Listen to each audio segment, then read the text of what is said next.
You're listening to the weekly Parsha Podcast with Ari Goldwag, recorded with Hashem's never-ending assistance in Ramat Beit Shemesh, Israel, 5785, 2025.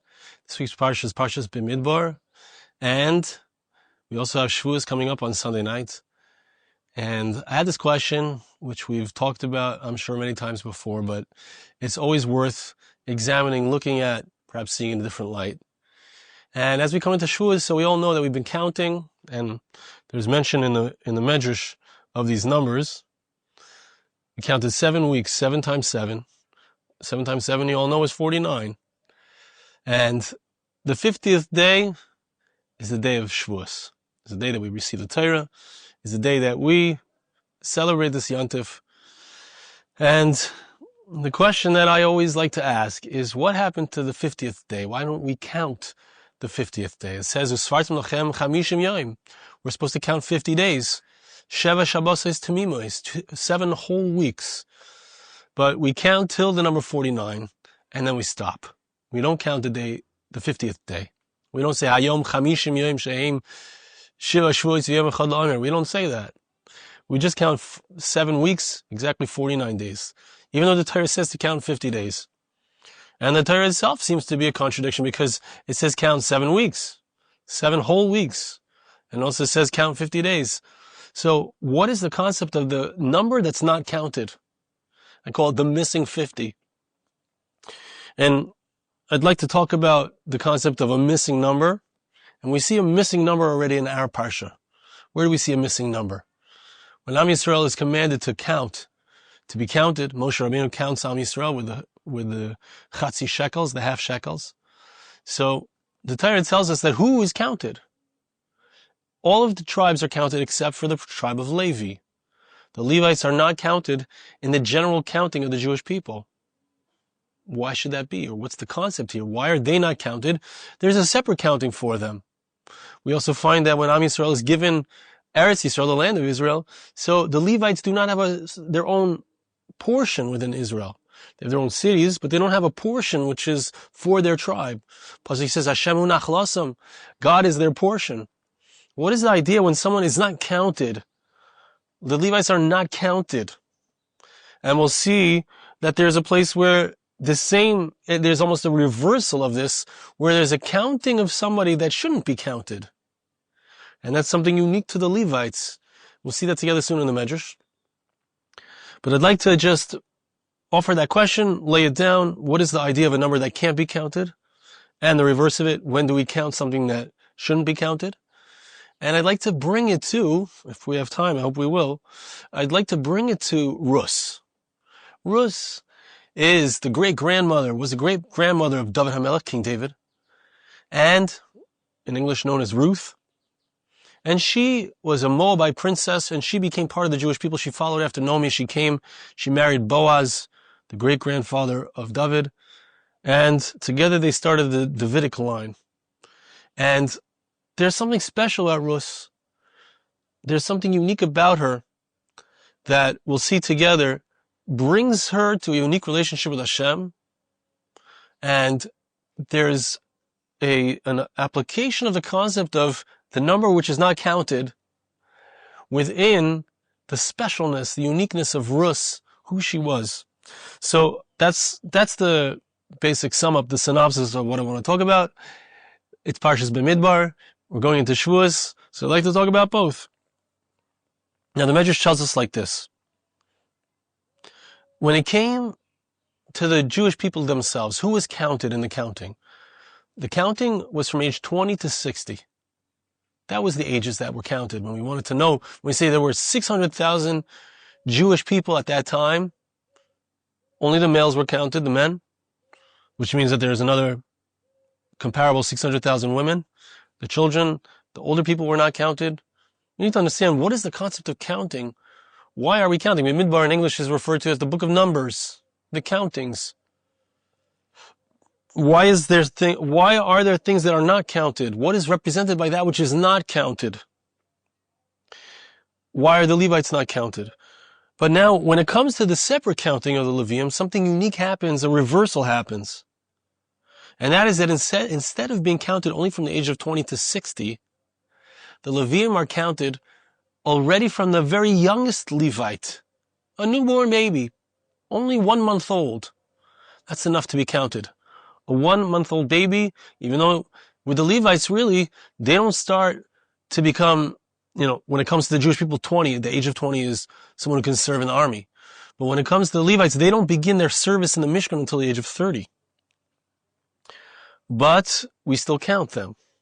So what's the idea of counting someone who shouldn't be counted? Why do we count a child of the Levites if, when it comes to the rest of Klal Yisrael, we don't count the children? Says the Medrash, why do we count from 1 month old? It's interesting. Many of the rabbis here who speak in this Medrash are either Kohanim or Leviim. Rav Huna HaKohen b'shem Rav Shmuel bar Ze'era. He said in the name of Rav Shmuel bar Ze'era, b'shvil lichpa lahem sachar. This is to give them extra reward. Somehow, we need to understand this somehow, when we count someone, it indicates that they have extra reward. We find that a Levite does not, or a Kohen does not, it's really the Levites, we're talking about the Leviim who would sing the songs in the Mishkan. They would be the ones to carry the different kalim of the Mishkan, the vessels of the Mishkan. But at what age did they do that? They only did that from the age of 30. So why do we count them from the age of 1 month old? It seems really that only those who serve, someone can serve, let's say, in the army, the Tzivos Hashem, age of 20 to 60, that's somebody who is counted. We count things that have the ability to serve. That's interesting, right? The Leviim, only from the age of 30, really should be counted, but we count anyway from the age of 1 month old. The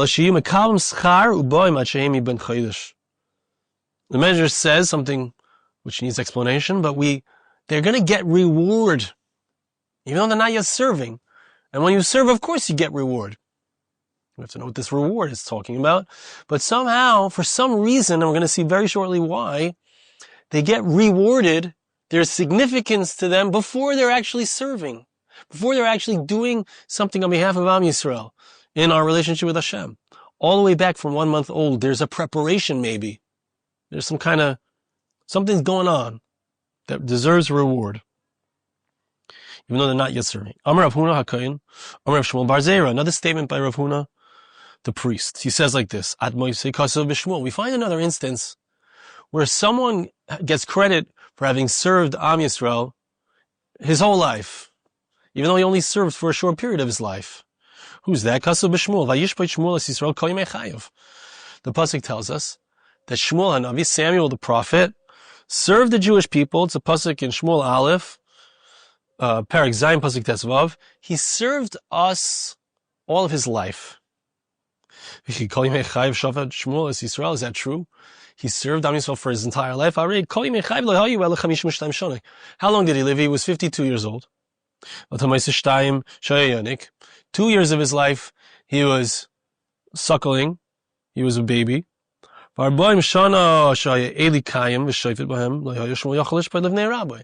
was 40 years from the age of 2 until the age of 42 that his Rebbe Eli was still alive. And he wasn't going to be a shofet. It's not going to be a judge when his Rebbe is a judge. There's also 2 years that Shaul was the king. So that gives us the first 40 years of his life plus 2 years with Shaul. So then 42 years. There's only 10 years left to his life. He lived to be 52. So we see, and how long was he carrying the burden, the pekel, the service of Am Yisrael? 10 years. But it says in the pasuk, he served Am Yisrael his entire life.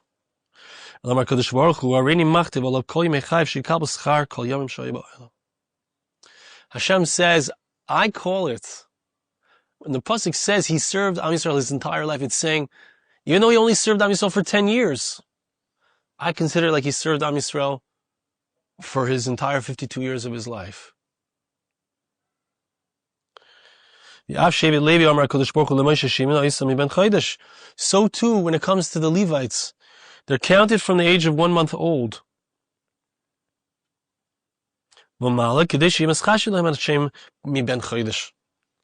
So it should be considered for them that they're serving Am Yisrael already from the age of 1 month. That's why you count them from 1 month old. Okay, before we get to the next point, just like to share with you, I was studying this with my father, and he understood this to mean, and I think it's a nice pshat, understood it to mean that from the very first month of a baby's existence, the parents are showing the child love. And in order for that child to develop and become the person who he's meant to become, so that person needs that kind of upbringing. The fact that it's going to take 30 years for him to start serving Am Yisrael, it starts already when he sees his parents serving. He's already learning from 1 month old. Something special about the Leviim. They're there to serve Am Yisrael. They're there to work on behalf of the Jewish people. The Kohanim are there to bless Am Yisrael, to beseech Hashem, to bring down blessings upon the Jewish people. It's something that they see already from a young age. They're already taught that from a young age. So it's already counted, even though they're not yet serving. But we counted already from that early time. That was the idea I discussed with my father. Says the Medrash another idea. Very interesting. Rabbi Yehuda Halevi bar Reb Shalom. Laman hu HaKadosh Baruch Hu. He says like this. He's a Levite, Rabbi Yehuda Halevi. He says that the way of Hashem is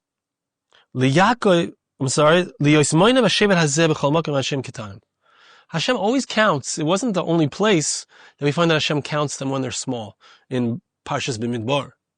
It was also true way back in Sefer Bereshis. There was a Levite baby that was counted as well. Who was that Levite baby? When Hashem says to Jacob to go down to Egypt, the children of Yaakov going down to Egypt were 66. Pasuk says 66 souls. If you add Yosef and his 2 sons who were in Egypt already, so altogether you have 69. But the Pasuk says that there were 70 souls who went down to Egypt. So where does this number 70 come from? Who's the 70th soul? Who's the 70th person? Rav Shimon bar Nachman says, we find that there was one baby that was a fetus still, but it was counted anyway. Who is that? Interestingly, very important idea to contemplate. It was Yocheved. Yocheved, the mother of Moshe, Aaron, and Miriam, meaning she's the one who's going to, her children are going to redeem Am Yisrael 210 years later. She is born at the very gates of Egypt. And how old was she? She's a newborn baby, and she's counted in the 70. Rav Brechia Kohen, bar Rebbe, another Kohen over here. Rav Brechia says, we find that if a person wants to collect sap from a tree, say it's a maple tree, what you do is as the sap is coming out, you don't want to miss any sap. It shouldn't drip away. It shouldn't end up on the floor. As the sap is coming out, you take a cloth, you apply it to the sap, it sponges up the sap as it comes out. In the same way, as Yocheved was being born, she was already being counted.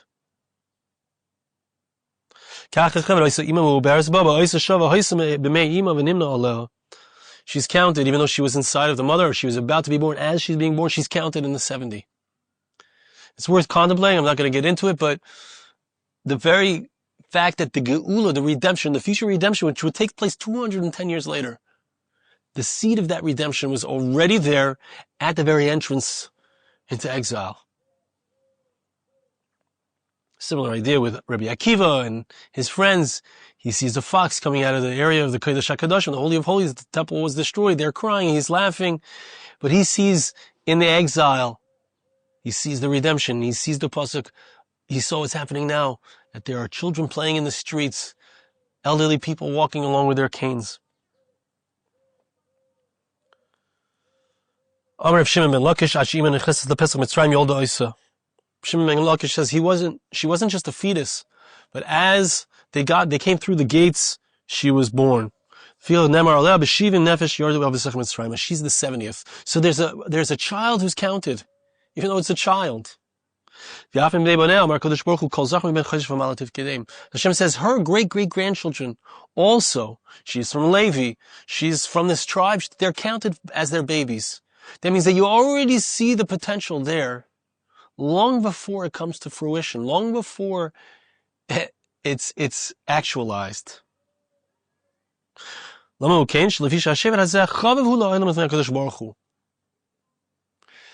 This tribe is more beloved, most beloved to Hashem. And what does that mean, that it's beloved to Hashem? So I want to point out, once again, we're talking about being Mishares Am Yisrael. The job of the Levites is to serve Hashem, to serve their fellow Jews. That's who the Kohanim are. They facilitate Am Yisrael bringing korbanos, getting atonement. What could be better than that? They're the teachers. They're the ones who are carrying the Kelim. They're carrying the Mishkan. They're carrying that which represents our relationship with HaKadosh Baruch Hu. They carry the Aron, which has within it that ark, which has within it the tablets, the Torah. Yeah. Of all of the 12 tribes, which most of us are members of, not the Levites. There are many Levites in the world, Baruch Hashem. But this tribe is the tribe that is chosen. Hashem chooses them, as the pasuk says in Shmuel Aleph, I chose them to be for me priests. They are unique because they serve. Yeah, I hear that well. They're unique for they serve. And I want to say that they're the ones who bring HaKadosh Baruch Hu down into the world. We need to emulate them. The Rambam says, anybody, call ish mi bay olam, anyone, he says ish, anybody in the world, even somebody who's not Jewish, anybody can choose to be like a Levite and choose a relationship with Hashem, give themselves completely to that relationship. But they uniquely have this capacity. And we're going to see that there are different places where the numbers, where there's big numbers and then there's a missing number. There's something that's counted and not counted. What do I mean? Let's see. This is the idea of the counting and the not counting. Let's hear this well.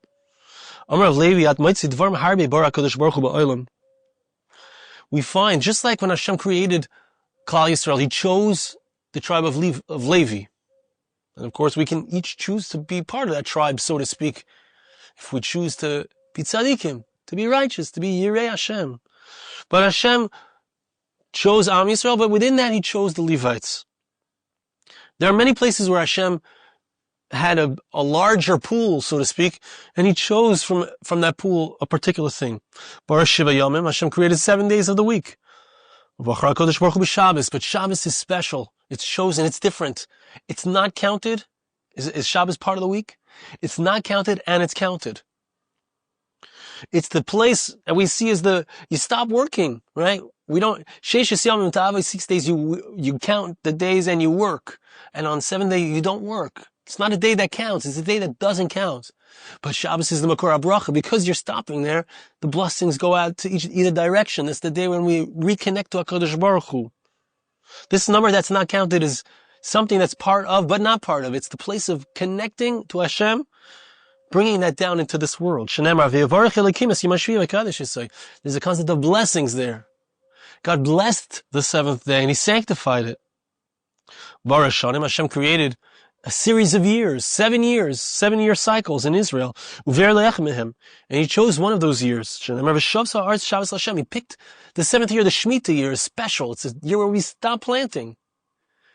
It's not counted and it's counted. Hashem chose weeks. And He chose one of the weeks, which is interesting. It's talking about weeks of years. We have 7 years, and the 7th year is Shemitah, but then we have 7 sets of 7 years. And the 50th year is Yovel. The 7th set of 7, as the Mefarshim explain, is the climax of that set of 49, that set of 7 times 7 years. And then after you complete 7 cycles, There's a deeper place of not being counted, which is the Yovel year, the Jubilee year. All of the slaves go free.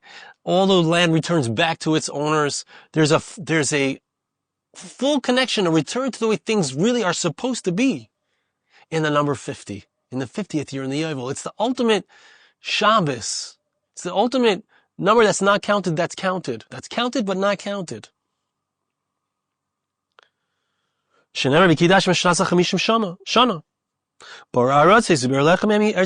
created the entire world, but He chose Eretz Yisrael. It's the land that's not counted, even though it's counted. Eretz Yisrael is so small, but it's so big in the news, right? Eretz Yisrael, who cares? It's a little tiny dot the size of New Jersey. It's not, and it is. It's not counted, and it is counted. But God's eyes are on Eretz Yisrael. It's a place of special connection to Hashem. Hashem calls it His land. Hashem says, Arti Chileku. God has 7 heavens. It's the 7th heaven, the highest one is Aravos. It's the place of the deepest connection. Hashem created all the nations of the world, 70 nations, notice. And there's one nation that's not counted. We're not counted amongst the nations, but we are one of the nations. Are we the 70th? We're a part of it and we're not part of it. We're the connectors, the nation that brings down the Torah, brings down that concept of connection to Hashem.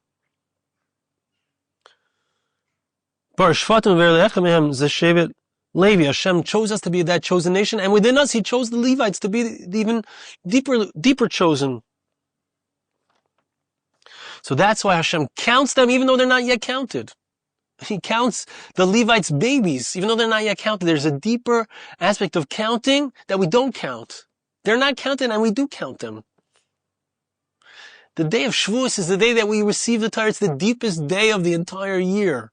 When it comes to our relationship with Hashem, it's the deepest day. We stay up all night. There's no day and night. There's just connection. There's just driving into connection. Now I want to bring it to talk about Ruth. And again, we don't have so much time. But the pasuk says, when Boaz realizes who she is, he says to her, Yishalom Hashem pa'alech. He says, you've done amazing things. You've done such tzedakah, such kindness for Naomi. Naomi left Eretz Yisrael. She went to the plains of Moab. She left a rich woman with a husband and 2 boys, and she came back with nothing. Her husband died. Her 2 sons died. But Ruth followed her.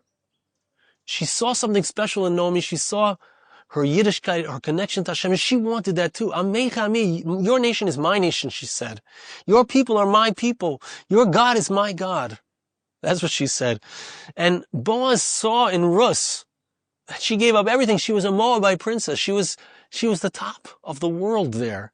She gave it all up because she saw who Naomi was.